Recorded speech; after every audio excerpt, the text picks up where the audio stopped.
Well, hello there, welcome back to the channel. Hope you're safe and well. Now, I've noticed online that a lot of people seem to be having problems setting up the ballistic calculator on their DNT Optic Zulus or ThermNight digital scopes. So, in this video, I'm going to show you how to set them up correctly. Roll the titles.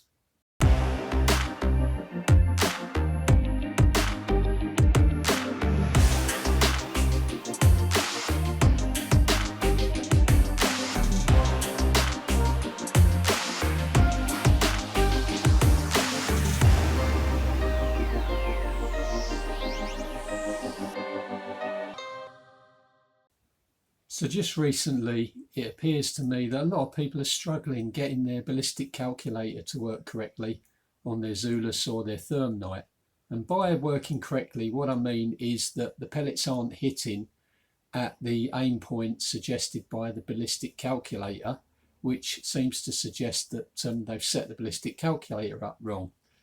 Now, seems to be that the common response to these questions is advising people to make random adjustments to various settings in the ballistic calculator until it works. Now, it seems to me that that's a bit like rolling a dice, really. And I'm pretty certain that if you use the correct information in the ballistic calculator to begin with, then it will give you an accurate aim point that you can use to hit your target at different ranges. So let's look at that in a bit more detail, shall we? To get your ballistic calculator to work correctly, the very first thing that you need to do is ensure that you have properly calibrated your digital scope. Why do you need to calibrate the scope, you may ask? Well, DNT Optics tell me that the ballistic calculator actually uses the vertical tilt data in calculating the aim point in the ballistic calculator. So if you haven't calibrated the scope, and the scope is not reading its vertical tilt position correctly, then it's not going to give you an accurate aim point. Here I'm looking through the viewfinder of my Zulus version 2. If you've got a version 1 or a ThermNight, you might have a slightly different view, but should still have the same things shown on the screen. And what I want to draw your attention to is the scale on the left hand side, which is the vertical tilt indication of the scope, and the scale along the bottom edge, which is the horizontal tilt indication. Now, if you haven't got those showing on your particular screen, what you need to do is go into the menus, go up to function settings, and then come down to gyroscope and make sure that that's switched on. If that is switched on, then you'll have those settings. Now we're going to stay in this menu because what we need to do is we now need to calibrate the scope. So you need to get the scope as level as possible, both in both planes, both in the vertical plane and the horizontal plane. And you can do that if you've got like a small spirit level or something like that, or try and get the scope as level as possible.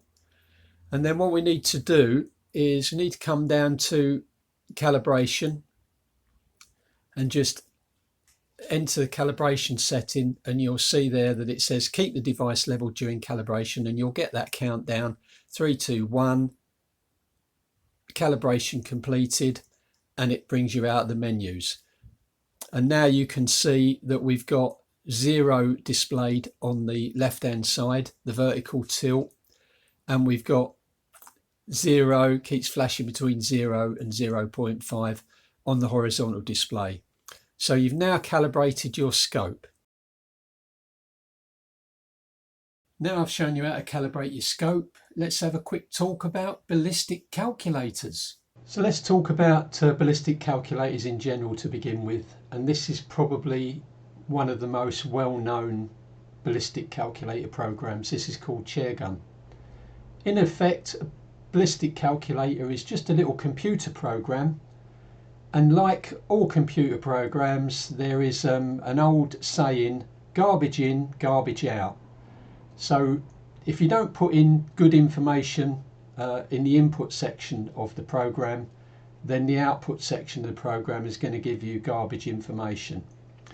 And in this case, with a ballistic calculator, the three most important aspects are the ballistic coefficient, the muzzle velocity, and the sight height.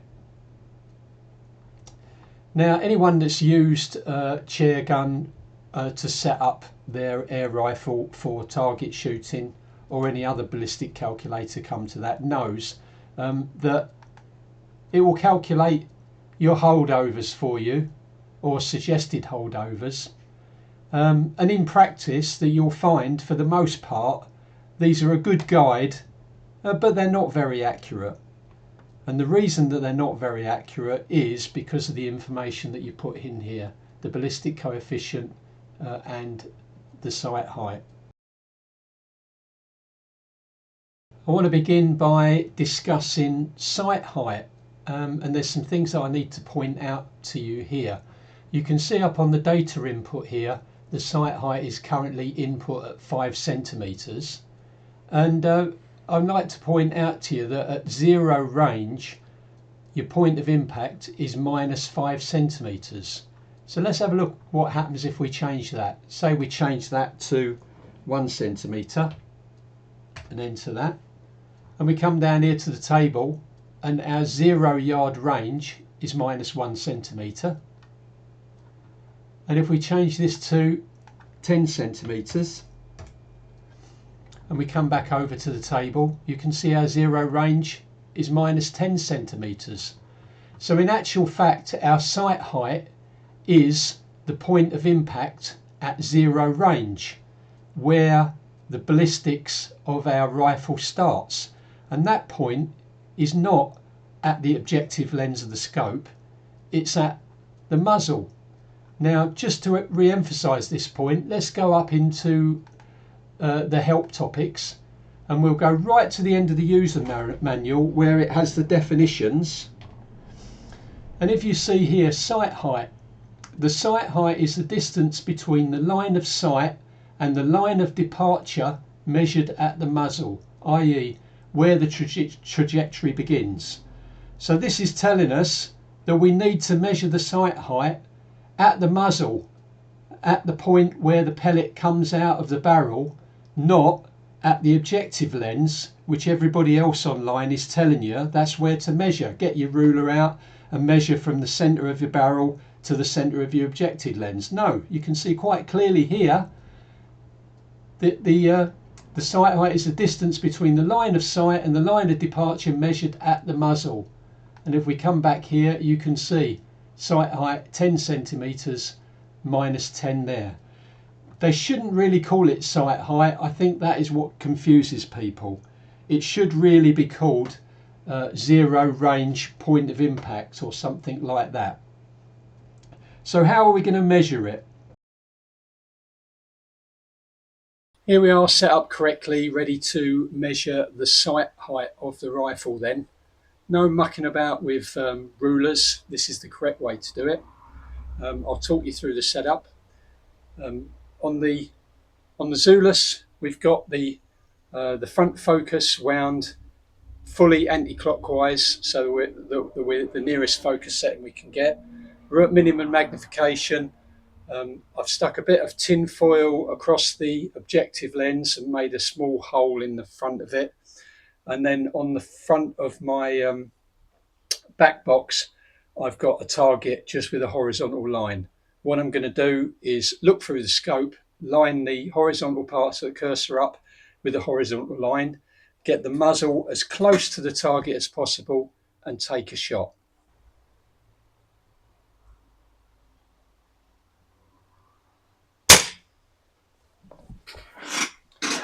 There we go, simple as that. Now what I've got to do is measure the distance from the horizontal line to the center of the pellet mark, and that is the true sight height of this setup.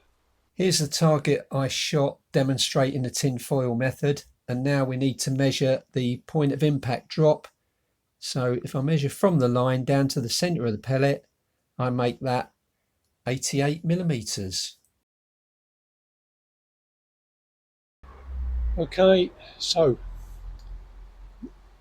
Using the BRK Ghost, it's been zeroed in using the Zulus version 2 to 25 yards, and 25-yard range was confirmed with using the LRF. It's important that you use the ranges from the LRF in the ballistic calculator. So the LRF is telling me that my zero range was 25 yards. Now I've put a card out with a horizontal line at 50 yards, and the LRF is confirming that it's 50 yards. You want to be, if possible, double your zero range for your long distance measurement to get the point of impact. But if you can't do double, then do as far as you possibly can. So what I'm going to do is I'm going to shoot a series of pellets at a horizontal line at 50 yards and try and get a reasonably consistent line of pellets so that I can measure the point of impact drop. Now it is quite breezy today, but hopefully that won't affect the elevation as much as the windage. I'm not really interested in the windage, it's just I want to try and get as constant elevation as possible. So let's give it a go.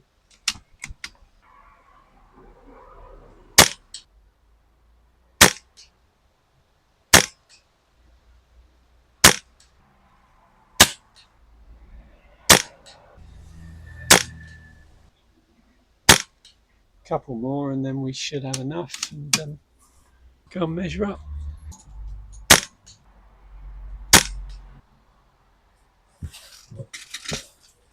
Here's the target I shot at 50 yards to work out what my point of impact was then.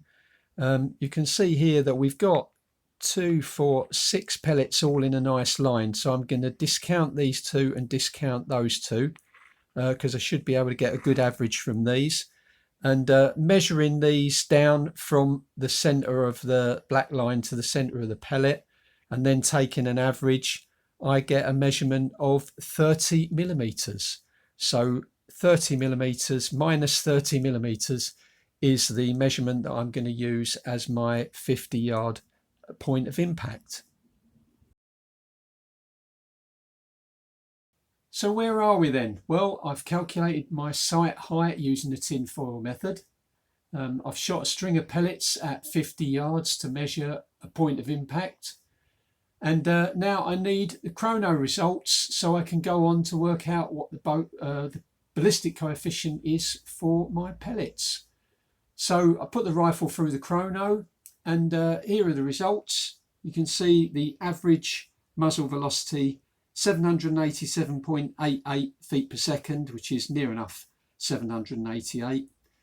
Interesting to note here, performance of the rifle, spread of 3.67 feet per second, standard deviation of 1.22. That's a pretty exceptional performance, really. So we've got all the data we need now to calculate the ballistic coefficient for the pellet, and let's take a look at how we're going to do that. Now there are a variety of different tools that you can use to work out the ballistic coefficient, but I'm going to use an Android phone app called EasyBC. So here I am in Google Play Store, going to search for the app. I've already searched for it before. It comes up here, EasyBC. Click on that. I've already got it installed, and I'll just click on open. And here's the data entry page for EasyBC. So let's go through and start entering our data. So here we are with all the data entered into the EasyBC ballistic coefficient calculator. Let's go through it. You can see I've set the method to one chronograph because we're using one chronograph and measuring the point of impact. I've got my muzzle velocity set to rounded up from 0.88 to 0.9, so that's 787.9. I've got my near zero at 25 yards. The target range was at 50 yards. Sight height, we calculated that at 88 millimeters using the tinfoil method, and my point of impact to the target was minus 30 millimeters, and that gives us a ballistic coefficient. And also notice that we've set the model to G1, which is the model that the Zulus ballistic calculator uses. Unfortunately, it doesn't have the GA setting that you will get on other ballistic calculators that work with airgun pellets. So make sure that's set to G1. So we've got our ballistic coefficient of 0.0238. Just want to make a note here now of the environmental settings here. If you live in the UK, I have fiddled around with these settings and sort of adjusted them to see what effect they have on the ballistic coefficient. And in the normal range of temperatures, pressures and relative humidity in the UK, these are not going to affect the result on that comes out on the main page. However, if you do live somewhere where you might see extremes of these, so say in the US where you're living at high altitude, or where there's severe extreme temperatures, then obviously you need to take awareness of that, because that will affect the ballistic coefficient. But for a standard airgun shooter in the UK, don't worry too much about the accuracy of those figures. They are easy to get hold of by using a weather app, or going online and checking the status of the weather on the day that you shot your point of impact target. So there we have it, the final figure that we need to go back into our Zulus or into our ThermNight and start entering the data into our ballistic calculator table. So all that's left to do now is to go back to our scope, go into the menus, find the ballistic table there and enter our data. Here we are back in the scope then, ready to enter our data. So we need to go into the menu and we'll come down to ballistic settings or the ballistic calculator, ballistic data setting, and we've got setting A there, and you can see rather than sort of have to go through it and set it all, I've set it up previously. So this is our information then. I'll put it in profile alpha. We've got zero distance. Oh, just noticed zero distance 25 meters. I need to change that to yards. So we go up there, up to the top, bring that down and hold to save. There we go, 25 yards, that's better. Scope height was 88 millimeters, which is 8.8 centimeters. Muzzle velocity was 787.88, so I've had to round that up here to 788. Caliber is 4.5 millimeter, 177 pellets at 8.4 grain. The ballistic coefficient in G1 was 0.0238, so I've rounded that up to 0.024 here for entry. The bullet length is 5.9 millimeters, and temperature I've just put shoved in 15 degrees, and I've left my altitude at 0 meters because I live in the fens and I've got a river just down the road, so I'm near enough at sea level. So there we are. That's we come back out the menu.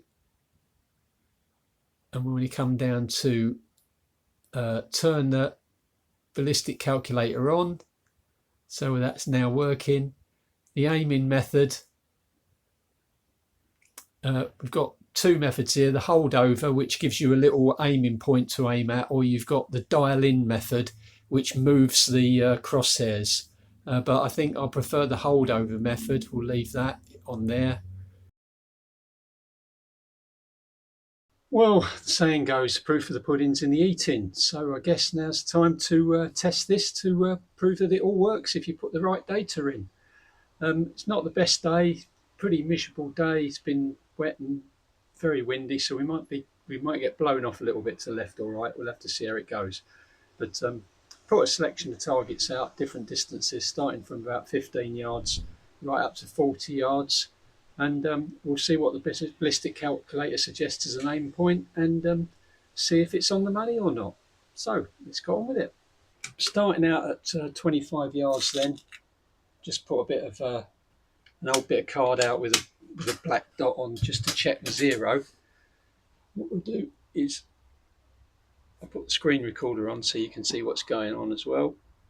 So we've got that black dot at the top there. We'll just see where we go. Yeah, blown slightly off to the right. Let's try that again just to see if that's a constant wind. So we can use that for aiming off.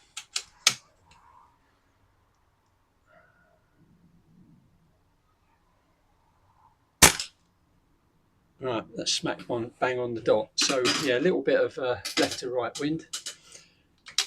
So what we're going to do is we'll start with the near target. I'm going to laze that target. So you'll see the little laze box comes up. We need to stick the laze box on the target, which is telling us that it's 16 yards. Switch that. If you'll notice now, on this version 2, when you go onto the laser rangefinder, it actually reduces the magnification to bring the little laser box within the eyepiece, and then when you stop lasering, turn the laser rangefinder off, it takes you back to your previous magnification. Quite a neat little trick, I think, there. So you can see there's our little red cross that the ballistic calculator is. That's our suggested aim point. Right, I'm not going to aim off for the wind to begin with, so we'll stick that in the middle. That's a 15mm kill. And there we go, knocked it over. So let's move on to the next one then. And the next target, we need to laze that. So up the laser rangefinder again, move that out of the way, get the little box on our target, and that's lasing that at 34 yards. Stick that back under. You can see a little bit of hold under for this one. Get that lined up on the target. Oh, help if we put a pellet in, wouldn't it?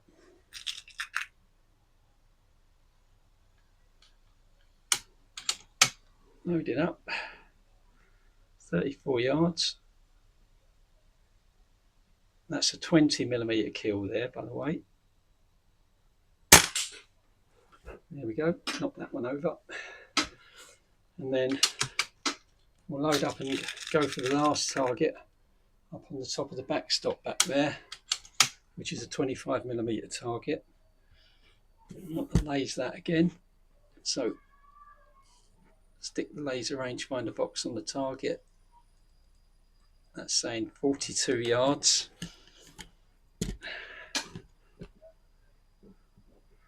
That's a little bit of a hold under. Get the red target inside it. Oh, you see we're blown off a little bit to the left there. Let's try that again. The elevation was good though.